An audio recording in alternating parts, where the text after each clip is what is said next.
From Interior Alaska's most trusted news source, this is the Fbx Evening News.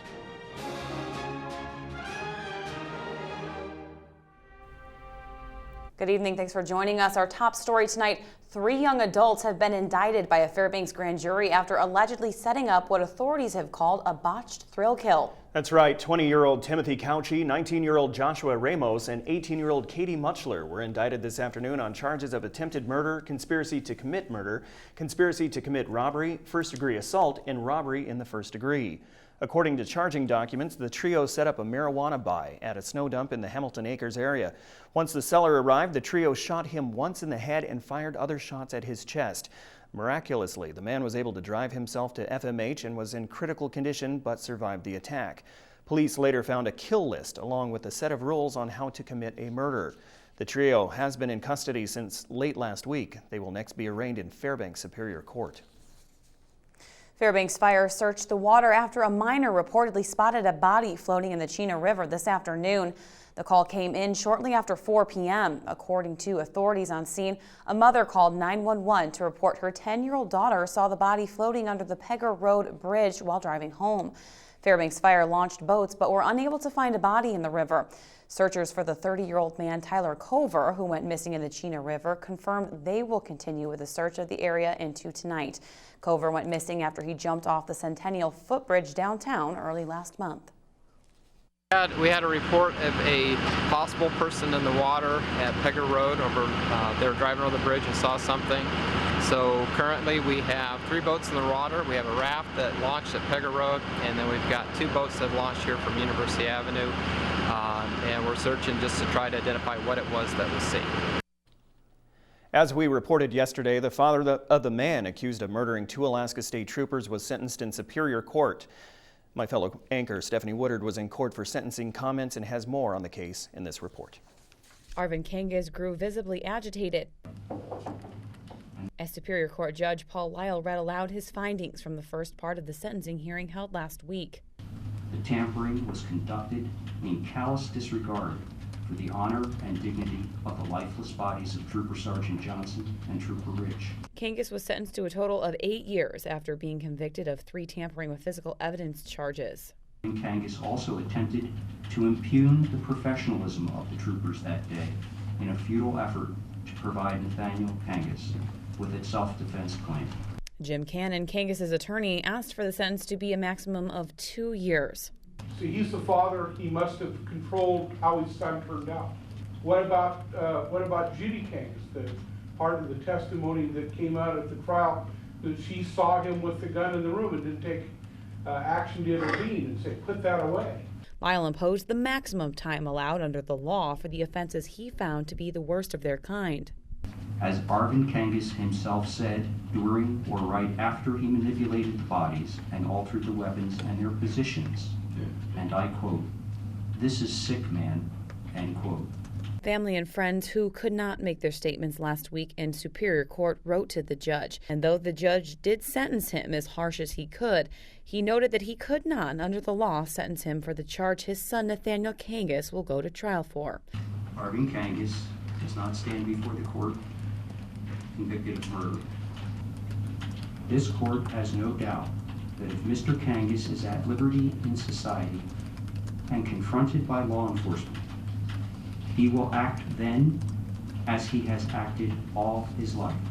Nathaniel Kangas' trial is set for November. I'm Stephanie Woodard reporting. And of course, we will be covering that trial in the month of November and keep you up to date on if there's any delays. That's right. Thank you, Stephanie. All right, when we come back, a plant that has long been a problem for the Fairbanks and North Pole areas is now showing signs of spreading into the Nenana area. We'll explain. Also, with the Labor Day holiday coming up, residents may want to roll up their sleeves and begin making donations to the blood bank. These stories and more when we come back. And welcome back. The United States Air Force released its draft environmental impact statement regarding the effects for adding 2 squadrons of F-35 fighter jets at Eielson Air Force Base. Due to the National Environmental Policy Act, the Air Force must have a completed environmental impact analysis before having F-35s bed down at Eielson. Earlier this year, Secretary of the Air Force Deborah James deemed Eielson as a preferred base to house the F-35s for its ease of deployment and strategic locale. The draft EIS document attributes noise pollution as the singular negative factor if the F-35s are stationed there. If the jets do bed down on base, officials expect an increase of 1,500 military personnel and civilians that will go to support the jets. The Air Force has scheduled 3 public meetings in North Pole, Delta Junction, and here in Fairbanks at the end of this month to discuss the draft document. A former Fort Wainwright soldier accused of pulling a gun on a woman in his vehicle was sentenced yesterday in Fairbanks Superior Court.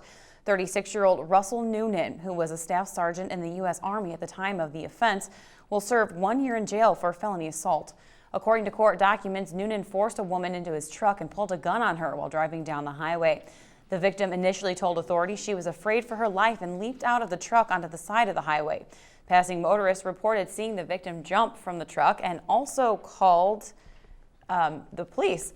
That victim participated in yesterday's sentencing and asked the judge not to impose jail time for Noonan. As part of his sentence, Noonan will also be placed on probation for a period of 3 years. The invasive aquatic plant Alodia is known to be a problem around Fairbanks and North Pole, and now it's been spotted near Nenana. The plant, which is not native to Alaska, has been declared a threat by the state and task force of multiple organizations, and they are working to study and remove it.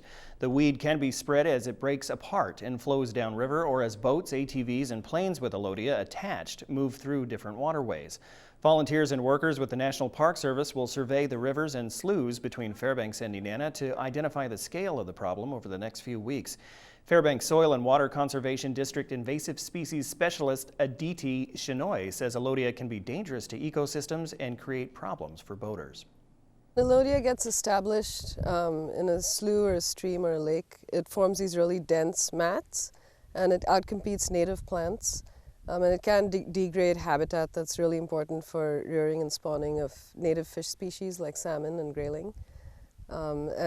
Again, because it forms these dense mats, it can be difficult to even move a boat through the water in places where there's Alodia. The Blood Bank of Alaska is making a push for donations during the Labor Day holiday.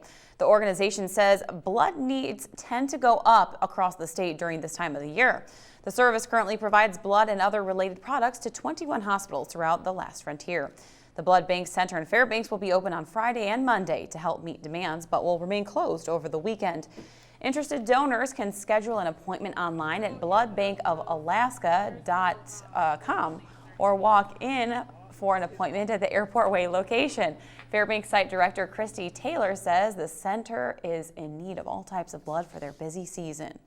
Our blood needs increase during the holidays. This weekend is Labor Day, so that in itself will increase the need for blood around the state of Alaska. Also, hunting season has just begun this week. The beginning of school started last week, so it's just a busy time in the community right now, which translates to increased blood needs. A Tennessee company hired to install fiber optic cables on Joint Base Elmendorf-Richardson in Anchorage has pleaded guilty to attempting to bribe an Air Force inspector who discovered faulty work. ADA Station Communication Incorporated and company Vice President Herschel Becker pleaded guilty to bribing a public official August 27th. A federal jury subsequently convicted employee John, aka Jack Becker, of bribery Thursday in Anchorage. Prosecutors say one of the employees placed $5,000 in an envelope in hopes of paying an Air Force official to cover up for deficient work. All right, well, I do want to make a correction. That website is actually bloodbankofalaska.org. .org, not .org, not .com. Okay, very good. Thanks, Stephanie. Joe Cook is up next with sports and has an update from Ice Dogs training camp. Also, there were season finales and season openers for interior sports. Oh, one or the other. Check out the highlights and more after the break.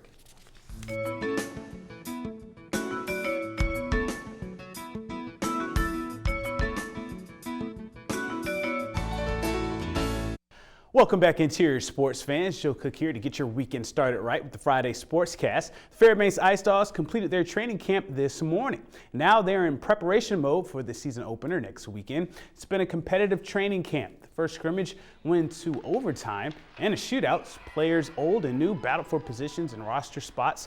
The Ice Dogs roster was actually released this week on NAHL.com, and Fairbanks has 26 players, including 9 returners. Of course, one of the big decisions is who will be the #1 goalie. The Ice Dogs will start the season on the road at Chena River next weekend. CJ Booth and Andrew Lindgren will try to make Coach Trevor Stewart and Scott Doerr make a hard decision. Yeah, we know we have some big shoes to fill. This program's always been at the top of the league pretty much every year, and for the first week of practice, I thought our team's been battling real hard, and we just need to work on our systems and figure out what Coach Stewart wants and execute it as best as possible. Lindgren's a great goalie, and you know, the competition between us, you know, it's friendly. You know, it's always good having someone else. You know that they could take your spot, and you know that there's always someone out there that's trying to be better than you. And I think that push between us, you know, is good. The North Pole Speedway had their season finale on Thursday night. It was championship night as drivers won their class titles. In the Bandos class, Shylin Anneker weaved in and out of the 5-car field in the main event to secure her first Bandos points title in her second season of driving at the Speedway. In the Legends class main event, new driver and dog mushing legend Lance Mackey won his first main event in the season finale. He started racing midway through the season, and even though he didn't win the main event, Al Treadle comes away with the Legends points title. It's the first time Treadle has repeated as champion, and it's his third title. Riley Ott won the quarter midgets title, and Steve Alt won the lawnmower class title to close out the 2015 racing season. It's been a long year. My old buddy, he passed away here a year ago, and that was the engine we got in now. I don't know how many more I'm able to, and whatever we do here each year is different now, and we'll just see where it goes. I don't know where, it feels good. The car was really good. Actually, I think the better luck of my car was the tires. The tires were the best part. It's legal. I can go as fast as I want and I get a speeding ticket. You know, it's a great time. You know, it really is. And I think the spectators have a good time out here. And we certainly do, and I'm looking forward to another year. I'm excited about next year already. Thursday was the second day of the season openers for interior flag football. North Pole and Hutchinson played each other for the first games of the season. For them, this one came down to the final horn. Hutchinson trailed North Pole 6-0 at the half until Cece Cota Sanchez finds Sierra Tate for a 62-yard touchdown pass to tie it up. Emma Daniels, she caught the extra point to give Hutchinson a 7-6 lead. North Pole answered in the fourth quarter with a 60-yard pass of their own. Alize Anderson to Tia Sullivan, who bobbles it at first, but gains control and sprints to the end zone. The Pats led 12-7 after a Patriots turnover. Hutchinson drove down the field as the clock ticked away. Sanchez finds Phelan Green for a 17-yard catch at the North Pole 3 with 5 seconds left. The Hawks tried to run one last play. They run out of time. North Pole, they win 12-7. I was not for sure if she was going to pass it to me, but I kept on looking. And whenever I got it, I was like, oh gosh, I got it now, and I'm going to run. So, yeah. It feels really good to win. We pushed really hard. We practiced very, very hard, and I'm glad to have some new players out. I guess we weren't really aware of how much time we had. We could have done it a little bit quicker. We got a little confused with the goal line, so we thought it was a touchdown, but it's not the ref's fault. It's not really our fault. It was just ran out of time. This game was just one of our 9s. So we're going to come back and hopefully win some. And in high school tennis, the Monroe Rams won one of the closest matches of the season. The Rams edged Hutchinson 4-3 on Thursday. The Monroe boys, they led the way. Jacob Rowenhorst defeated Eric Giles 7-5, 3-6. And in boys doubles, Pearson Clark and Nathan Walsh of Monroe won 6-4, 2-6, 13-11. Of Robert Alexander and Joe Rothermel. West Valley, they won 5-2 over North Pole. West Valley's Gabe Rankin and North Pole's Joe Schruff had the match of the day. Rankin wins 7-5, 6-7, 10-8. And Rosalind Stapp, she got a 6-4, 7-6 win for North Pole over Maddie Baumgartner. And that's it for Sports at 6. But come back tonight for the Sports Nightcap at 11 o'clock. Mike Schultz is back with your full weather forecast after the break, and we'll catch you next time. Hey everyone, welcome back into our Friday night newscast. Mike Schultz with you once again talking about the weather. What a beautiful day across the interior. For the umpteenth day in a row, we've had a great week. And last night, did you see the fireworks from Mother Nature? Some good auroras, but Christina Jackson, I think Christina Wood, as her name is, she was able to capture some of those, and we've had a lot of folks saying they had some really good viewing last night. Maybe we'll get some more tonight if we get lucky. Anyway, some good photographs there, Christina. Thanks a lot. And as always, if you have a photograph to share, we'll send it to photos at ktvf11.com. Here's your numbers for the day. 61 for our high, the low last night 40, the record high 78. That was in 1917, down to 24 degrees in 1980. Our sunrise and sunset 14 hours hours and 18 minutes of daylight, a loss of 7 minutes from yesterday. On our satellite and radar, you can see a little bit of activity moving across the Prince William Sound area, helping to bring some showers down there. Most of the energy we see up above the North Brooks Range, or north of the Alaska Range, is all just high clouds. And that looks like it's going to continue as high pressure really is the dominant feature, especially from Fairbanks northward. What else is going on across the rest of the state? Well, our latest radar is showing that not a whole lot. As you can see, once again, any activity is right along the Alaska Range, and that's going to continue. Out to the west, we have a little bit of shower activity around the Seward Peninsula, but most of the energy, like I said, is down south of the Alaska Range. Now, the big picture looks like this. It is raining over southeast Alaska. Juneau, 60 degrees, also 60 degrees at Ketchikan. While we're looking at just partly cloudy to clear skies over the Anchorage Bowl. 57 at Kodiak with lots of sunshine there. Cloudy skies along the Aleutian chain at Cold Bay. Up and down the west coast, temperatures ranging from 53 degrees at Bethel to 55 degrees at Nome. And then you move north of the Brooks Range and you get back into the cool temperatures. Barrow at 36 degrees and Fort Yukon, lots of sunshine and 55. Lower 48 weather, temperatures once again are very high across the central portion of the country. Not quite as hot as they have been for the last few days. Just cooling down a little bit, right around the 90-degree mark for Denver and also at Salt Lake City. But it's hot once again in Dallas, 96 degrees. 118 degrees in Phoenix, and actually I should say that's 98 degrees in Phoenix, 95 degrees in Las Vegas, and cooler at San Francisco and Seattle. Now you move to the eastern side of the country, and it's really hot there. St. Louis at 96, 92 degrees in Atlanta, also 92 degrees in Washington, D.C., a little bit cooler for Chicago and New York. On the satellite and radar, lots of energy moving across the southern Gulf of Mexico, I should say, more showers and thunderstorms moving over that area, and then a lot of energy moving up from the southwest. This is the southwest monsoon bringing some showers in and around the Phoenix area, and then a little bit of an area of low pressure moving across the Pacific Northwest, helping to bring them some showers too. Now we are looking at stormy conditions for Saturday, as the storm track will once again move up over the Great Lakes and over the Midwest. Strong afternoon and overnight thunderstorms there and continue hot and humid. And the latest jet stream once again is taking a little bit of a drop down to the south, helping to bring some cooler air in from Canada. That will help to ignite a few thunderstorms over the Central Plains and over the southeast. Well, back to Alaska for tomorrow. Here's what it looks like in the northern sections. Clouds and fog for Barrow, scattered showers for Nome, and mostly sunny skies in the Fort Yukon area.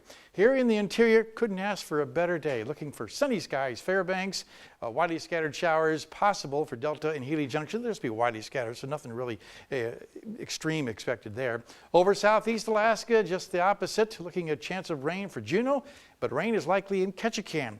And over to the southwest part of the state, we're looking at rain likely for Cold Bay, cloudy skies at Bethel, and also Kodiak Island. And down around the Anchorage Bowl, if you're going down that direction, it doesn't look all that bad. Widespread cloudy skies for Anchorage and Homer, and partly cloudy skies at Valdez. So our forecast for the remainder of the night looks like this. Looking at scattered clouds with more auroras possible. Of course, every time I say that, they never show up, but we might get lucky. 41 degrees for the overnight low. Tomorrow's forecast, looking at another great day.